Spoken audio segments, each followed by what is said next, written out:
बाकी के 6वें एपिसोड में पुलिस रातों रात चोरी छुपे च्यवनप्राश को कसार थाने में लेके आती है। अगली सुबह अमित प्रेस कॉन्फ्रेंस कर च्यवनप्राश के अरेस्ट होने की बात लीक करता है। साथ ही बरामद हुए 55 लाख और एक पिस्टल की भी जानकारी देता है। प्रेस कॉन्फ्रेंस में अमित चंदन की गैंग में पुलिस इन्फॉर्मर के होने की बात को कहता है। ज्यादा डिटेल न शेयर करते हुए अमित ऐलान करता है कि वो 15 अगस्त से पहले चंदन को अरेस्ट कर लेगा। ये खबर चंदन भी देख रहा होता है। इससे उसकी पूरी गैंग में डर बैठ जाता है। मीता देवी अमित से रिक्वेस्ट करती है कि उसे 5 मिनट के लिए च्यवनप्राश से मिलने दिया जाए। अमित उसे मिलने देता है। मीता देवी जब च्यवनप्राश से मिलती है तो वो उससे कहती है कि चंदन भैया है ना, वो जल्दी छुड़वा लेंगे। मैं अमित के घर की लैंडलाइन घंटी बजती है, जहाँ चंदन अमित को धमकाता है कि तुम अपनी फैमिली के साथ रहते हो, उनके साथ कुछ भी हादसा हो सकता है। 15 अगस्त से पहले हम तुम्हें शेखपुरा से विदा करवाएंगे। वह अमित भी उसे मुंहतोड़ जवाब देते हुए सरेंडर करने को कहता है। अगले दिन चंदन का विधायक रिश्तेदार विनायक उसे आगाह करता है कि वो अमित की तैयारी को हल्के में ना ले। बातों ही बातों में मोबाइल के पैरेलल लिसनिंग वाली बात को तुक्के में बोलता है। पहले तो चंदन को ये बात बकवास लगती है, पर इस बात को आजमाने के लिए एक जाल बिछाता है। अपने एक आदमी को पान लेने भेजता है। वो साथ ही फोन पर खुद को और चंदन के साथ आने की बात को कहता है। ये बात अमित सुन लेता है। वो फौरन अपनी टीम के साथ चौराहे पर पहुंच जाता है।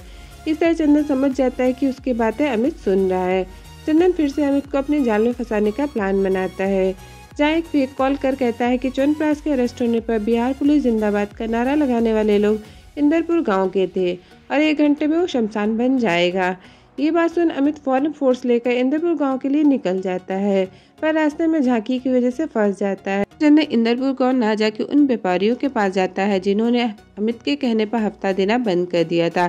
चंदन उन सभी को बड़ी क्रूरता से मार डालता है। अमित गांव के बाहर वेट कर रहा होता है, तभी उसे व्यापारियों के हत्याकांड की खबर मिलती है। इस घटना को देख अमित बहुत ज्यादा आग बबूला हो जाता है और च्यवनप्राश को बहुत मारता है, पर कोर्ट में पेशी के चक्कर में ज्यादा नहीं मारता। इस कांड से पूरा प्रशासन हिल जाता है। लोग पुलिस मुर्दाबाद के नारे लगाने लगती हैं। इसलिए DIG Sudhir Paswan press conference कर इस कांड का फेलियर खुद को बताते हैं और चंदन महतो के मिशन को अमित लोढ़ा को ही लीड करने को कहते हैं। चंदन अपना मोबाइल फेंक कर फिर कहीं अनजान जगह निकल जाता है। तक आईपीएस अमित समझ चुका था कि चूहा कांड कर अपने बिल में छुप चुका है और उसे पुराने तरीके से बाहर नहीं निकाला जा सकता। इसलिए अमित चंदन के इन्फॉर्मर ऑफिसर कन्हैया को सस्पेंड कर देता है। कन्हैया परेशान होकर पॉलिटिकल लीडर रतन वर्मा के पास जाता है ताकि जोर सिफारिश कर अपना सस्पेंशन हटवा सके। तभी कन्हैया को अमित फोन कर बताता है कि एक सीक्रेट टीम ने चंदन महतो का एनकाउंटर कर दिया, इसलिए जल्दी तुम्हारा सस्पेंशन हट जाएगा। रतन वर्मा ये सुन फौरन एक डॉक्टर को फोन कर इस बात की पुष्टि करता है। चंदन के मरने की बात सुन सब वीरेन नाम के डॉक्टर को फोन करना शुरू कर देते हैं। रंजन और मुखिया डॉक्टर की पूरी जनकुंडली के बारे में अमित को बताते हैं।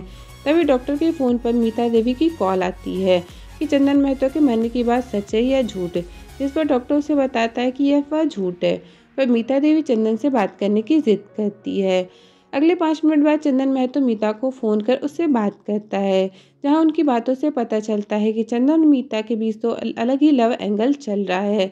अमित, रंजन, मुखिया तीनों ये जान काफी ज्यादा हैरान हो जाते हैं। किताब बिहार चैप्टर के लास्ट क्लाइमेक्स एपिसोड की शुरुआत में अमित को सौम्या से लीड मिलती है कि चंदन साहिबगंज और फरक्का के बीच किसी ऐसी जगह पर छुपा है जहां बीएसएनएल नंबर का टावर साहिबगंज और दूसरा एयरटेल नंबर का टावर फरक्का है। अमित और उसकी टीम उस जगह की खोज में निकल जाते हैं जहां दोनों टावर आते हों। 2-3 दिन की मशक्कत के बाद उन्हें अनमाना चंदन के लोकेशन का अंदाजा मिल गया था। अमित अपनी मिशन में 2 और कांस्टेबल को ऐड कर लेता है। उसी रात चंदन मीता देवी की बेटी को फोन कर जन्मदिन की बधाई देता है। अगले दिन 4 दिन तक अपना फोन बंद करने की बात कहता है। ये बात सुन अमित परेशान हो जाता है कि अब क्या करें और फौरन चंदन को कॉल कर देता है। बिहारी भाषा में उसका शुभचिंतक बात करता है कि हम आपके समाज से हैं और पुलिस में हैं। आगे बोलता है कि आप ही के गैंग के किसी इन्फॉर्मर के कारण च्यवनप्राश भैया पकड़े गए। आगे की कहानी बताने के लिए अगले दिन सुबह 10 बजे का समय देकर फोन काट देता है और स्विच ऑफ कर देता है। अब आता है 13 अगस्त 2006 का दिन, जहां अमित अपनी टीम के सभी मेंबर्स के फोन पर पहले लिसनिंग फैसिलिटी चालू करवा देता है। इधर police officer Ajit doctor Viren को बहाने से उसके घर से बाहर दूसरी जगह लाकर बांध देता है और उसका मोबाइल स्विच ऑफ कर देता है। 10 बजते ही अमित अपना फोन ऑन करता है। तुरंत ही चंदन की कॉल आ जाती है। अमित उस अपने बातों में उलझाया रहता है। उतनी देर में बाकी टीम मेंबर आसपास की गतिविधियां सुन लेते हैं। अमित रंजन को हाईवे के आसपास हॉर्न बजाकर जाने को कहता है। अगले 10 मिनट बाद अमित फिर से चंदन को फ़ोन करता है और बातों में उलझाकर उसे छत पर आने को मजबूर कर देता है। छत पर आते ही सभी उसे देख लेते हैं और अमित उसे पकड़ने छत पर चला जाता है। दोनों में भागम भाग और झड़प होने के बावजूद अमित चंदन को पकड़ लेता है।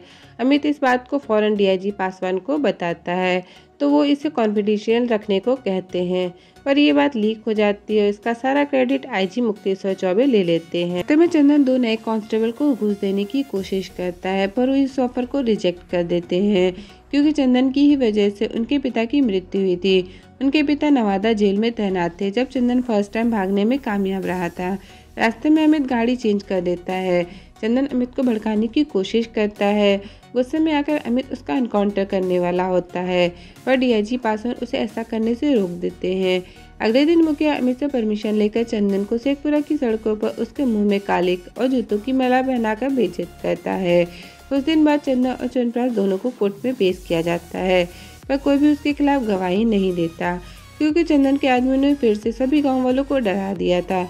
इसलिए रंजन च्यवनप्राश को मैनिपुलेट करने की कोशिश करता है कि वो सरकारी गवाह बन चंदन के खिलाफ बयान दे, पर च्यवनप्राश को इसके लिए नहीं मानता। रंजन उसे ये भी बताता है कि उसकी पत्नी और चंदन के बीच लव अफेयर चल रहा है, पर च्यवनप्राश को इस बात का कोई भी फर्क नहीं पड़ता। चंदन अपना बदला लेने के लिए अमित के परिवार पर हमला करवाता है, जहाँ उसका परिवार तो बच जाता है पर काबिल ऑफिसर अजीत मारा जाता है। अमित इस बात का बदला लेता है और चंदन के ही समाज के विधायक विनायक की मदद से चंदन के साथियों का पता लगाकर उन्हें एक एक कर मार डालता है। इसके बाद अमित च्यवनप्राश के पास आकर उसे इमोशनल ब्लैकमेल करता है उसके बेटे को लेके। अगली सुनवाई में च्यवनप्राश चंदन के खिलाफ गवाही दे देता है। इस तरह चंदन और च्यवनप्राश दोनों को उम्र कैद की सजा सुनाई जाती है, पर दोनों को अलग अलग जेलों में रखा जाता है। चंदन बहुत ढीठ था, उसने अभी तक मन से इस सजा को कबूल नहीं किया था। उसे अभी भी गुरूर था कि वो जेल तोड़कर भागने में कामयाब हो जाएगा। इसलिए अमित ने चंदन की सबसे कमजोर नस को पकड़ लिया था, जो कि च्यवनप्राश ने बताया था। असल में च्यवनप्राश और मीता की बेटी सुरभि उनकी अपनी बेटी नहीं थी, वो असल में चंदन की बेटी थी। और इसी बात का सहारा लेके अमित ने उसे कमजोर कर दिया कि अगर तुम मेरे परिवार तक आ सकते हो तो मैं भी तुम्हारे परिवार तक पहुंच सकता हूं। और इस तरह चंदन कमजोर पड़ गया। आईपीएस अमित ने तूफान को एक खूंटे से बांध दिया और तूफान के पास भी खूंटे से बंधे रहने के अलावा और कोई विकल्प नहीं था। और इस तरह ये वेब सीरीज यहीं खत्म होती है।